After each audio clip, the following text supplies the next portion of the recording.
राधानगरी तालुक्यातील सरवडे इथं स्वर्गीय आमदार किसनराव मोरे यांच्या 50व्या पुण्यतिथीनिमित्त किसनराव मोरे चॅरिटेबल ट्रस्टच्या वतीनं निकाली कुस्त्यांचं मैदान आयोजित केलं होतं। या मैदानात 100हून अधिक चटकदार कुस्त्या झाल्या।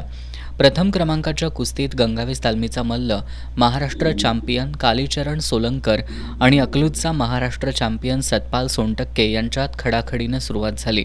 सुरुवातीपासूनच दोन्ही मल्लांनी आक्रमक खेळी करत मैदानावर ताबा मिळवण्यासाठी जोरदार झुंज दिली। मात्र 25व्या मिनिटाला कालीचरण सोलंकर यानं घुटना डावावर अकलूजचा महाराष्ट्र चॅम्पियन सतपाल सोनटक्के याला चितपट केलं। या मैदानात महिलांच्या कुस्त्या झाल्या। यावेळी कुस्तीप्रेमी मोठ्या संख्येने उपस्थित होते। पंच म्हणून विक्रमसिंह मोरे, किरण पाटील येवतीकर, ज्योतिराम पाटील, श्रीधर रेपे, नामदेव चौगले, सागर पाटील, अशोक फराकटे यांनी काम पाहिलं।